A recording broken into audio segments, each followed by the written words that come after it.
ધંધો તો બધાને કરવો છે, પરંતુ એ ખબર નથી પડતી કે કયો ધંધો કરવો અને કઈ રીતે કરવો. અને આજે હું એવા ધંધા નથી લઈ આવ્યો કે જે 5,000 ના વકરા પર માત્ર 500 રૂપિયાનો જ નફો થાય, પરંતુ એવા ધંધા લઈ આવ્યો છું જેના તમે નાના પાયાથી શરૂઆત કરી શકો છો અને સ્કેલ અપ કરીને કરોડોમાં લઈ જઈ શકો. જેમાં પહેલો ધંધો છે એજન્સી બિઝનેસ. એજન્સી બિઝનેસ એટલે હું એવું નથી કહેતો કે તમે ગોપાલ કે બાલાજીની એજન્સી નાખો. એક એવી એજન્સી કે જે ધંધા અને ક્રિએટર્સને કનેક્ટ કરે છે. અત્યારે એવું લાગતું હશે કે સૌરવ જોશી અને ભરત આહિર જેવા વ્લોગર સૌથી વધુ પૈસા છાપતા હશે, પરંતુ હકીકત તો એ છે કે આ બધાનો ઉપયોગ કરીને એજન્સીઝ સૌથી વધુ પૈસા કમાય છે.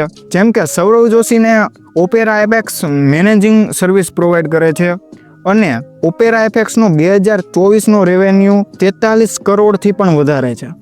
આ એક જ નહીં, પરંતુ આઈબ્લિક્સ મીન કે જેના ફાઉન્ડર નીલ ગોજિયા છે, તેમનો પણ 2024નો રેવન્યુ 46 કરોડ 72 લાખ 29,583 રૂપિયા હતો. આથી એજન્સી બિઝનેસમાં તમે વિચારી શકો છો કે પૈસાની તો કોઈ કમી જ નથી. અને પાછો આ ધંધામાં નફો તમે તમારી રીતે લઈ શકો છો. ધારો કે તમારી પાસે એક બ્રાન્ડ આવી, એને 5 લાખનું પ્રમોશન કરવું છે. હવે તમે કોઈ ઇન્ફ્લુએન્સરને 2 લાખમાં મનવીને 3 લાખ રૂપિયા તમે તમારા ખીચામાં નાખી શકો છો. અને એજન્સી પણ ઘણા પ્રકારની હોય છે. પેલું છે talent management agency. Talent management એજન્સીમાં યુટ્યુબર્સ, ઇન્ફ્લુએન્સર અને ફિલ્મ સ્ટારને બ્રાન્ડ સાથે કનેક્ટ કરે છે. એટલે કે આ ધંધામાં તમારે એવા જે નાના યુટ્યુબર્સ કે જે હજી ગ્રોથિંગ સ્ટેજ પર છે તેને ગોતવાના છે, અને ત્યાં સુધી બ્રાન્ડ્સ પહોંચી શકતી નથી તેવા યુટ્યુબર્સને ગોતવાના છે. એવી બ્રાન્ડ ગોતવાની છે કે જે અત્યારે માર્કેટિંગ કેમ્પેન ચલાવતી હોય. તો ભાઈ હું તમને કહું, જે બ્રાન્ડ્સ હોય છે તે મોટા યુટ્યુબર્સને તો પોતે જ કનેક્ટ કરી લે છે, પરંતુ નાના યુટ્યુબર્સને કોન્ટેક્ટ કરીને તેની પાછળ પ્રોડક્ટ પ્રમોટ કરવાની તે મગજમારી કરતી નથી. આથી તે આ કામ ઓલરેડી કોઈ એજન્સીને સોંપી જ દે છે. આથી તમારે એવું કરવાનું છે કે આ બધા યુટ્યુબર્સને ગોતીને એજન્સી સાથે કનેક્ટ કરવાના છે અને થોડા પૈસા પોતાના ખીચામાં નાખીને થોડા ઇન્ફ્લુએન્સરને દેવાના. પરંતુ એવું નથી, વધારે પૈસા પોતાના ખીચામાં નાખીને થોડા ઇન્ફ્લુએન્સરને દેવાના. ટેલેન્ટ મેનેજમેન્ટ એજન્સીમાં માત્ર બ્રાન્ડ પ્રમોશનથી જ નહીં, પરંતુ PR, ફાઇનાન્શિયલ મેનેજમેન્ટ અને એડિટિંગ, ડિઝાઇનર જેવી સર્વિસ પ્રોવાઈડ કરીને એમાંથી પણ તમે પૈસા મેળવી શકો છો. અને અત્યારે તમે એક પોડકાસ્ટ અને મોદી બાપાથી જે તમે એવોર્ડ મેળવતા જુઓ છો તે બધું PRનું જ કામ છે.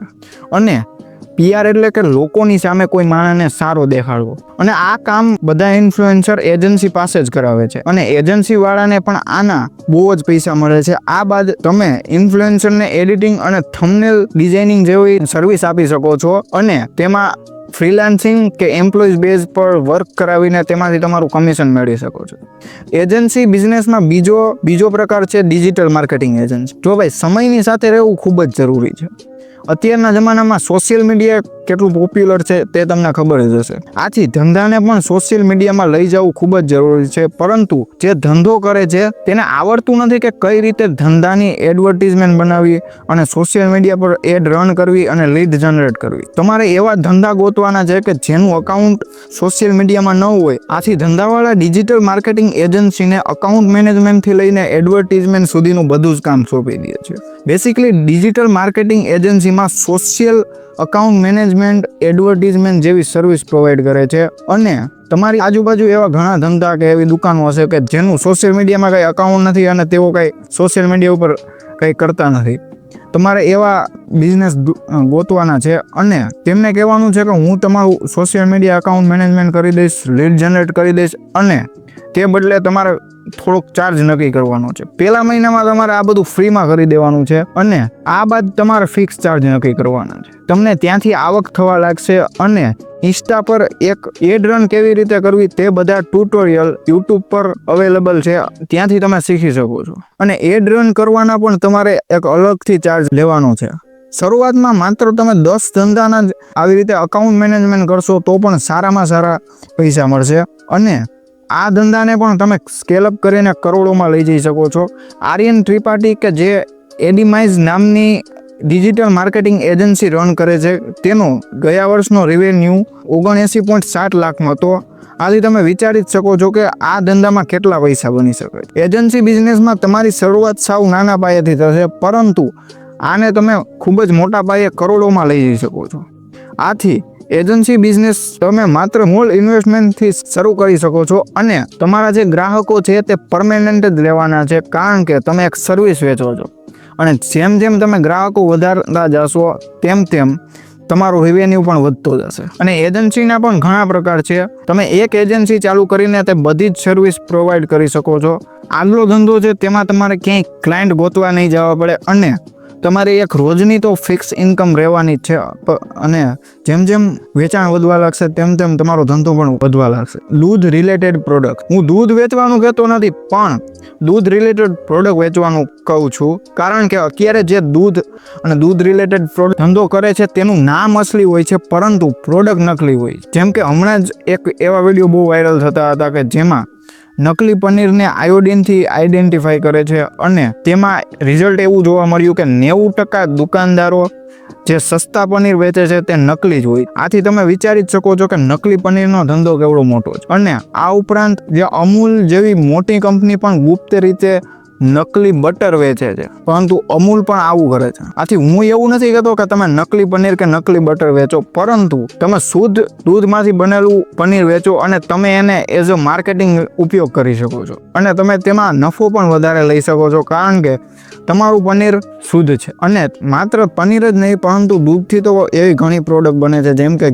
ઘીના ભાવ પણ અત્યારે 1500 થી 2000 પણ શુદ્ધ ઘી મળતું નથી. આથી તમે વિચારી જ શકો છો કે એમાં કેટલો નફો હશે. અને આ ધંધો એવો નથી કે થોડા ટાઈમમાં એક લિમિટ પર આવીને ઊભો રહી જાય, પરંતુ તમે આ ધંધાને જેટલો સ્કેલ અપ કરીને મોટો કરવો હોય તેટલો કરી શકો છો. અને આ ધંધાને પણ તમે નાના પાયેથી શરૂ કરી શકો છો.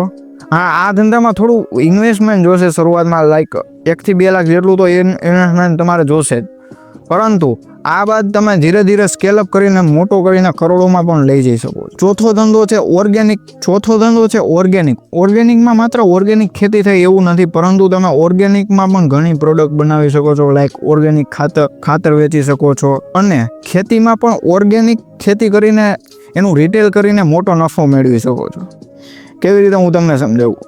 ખેતી પેદાશમાં અત્યારે યાર્ડમાં તો તમને ખબર જ છે, ક્યારેક ભાવ વધારે આવે છે, ક્યારેક નથી પણ આવતા. આથી તમારે કરવાનું છે શું, તમારે પોતે જ રિટેલમાં વેચાણ કરવાનું છે અને માર્કેટિંગમાં પણ તમે એઝ અ ઓર્ગેનિક વર્ડનો ઉપયોગ કરી શકો છો કે અમારી પ્રોડક્ટ ઓર્ગેનિક. અને આ એક માર્કેટ રિયાલિટી છે કે ઓર્ગેનિક પ્રોડક્ટ્સને લોકો વધારે પૈસા દેવા પણ તૈયાર થઈ જાય છે. જેમ કે વોરાકોટરાના જ એક ભાઈ, હું નામ નથી કહેતો, તમે ગૂગલ કરી લેજો, તે ભાઈ 15,000 રૂપિયાનું કિલો ઘી વેચે છે અને તેનો રેવન્યુ 60 લાખ રૂપિયાનો છે. આ ધંધામાં તમે નોર્મલ બજારમાં જે પ્રોડક્ટ વેચાતી હોય તેનાથી પણ વધારે ભાવ લઈ શકો છો, કારણ કે તમારી પ્રોડક્ટ ઓર્ગેનિક છે.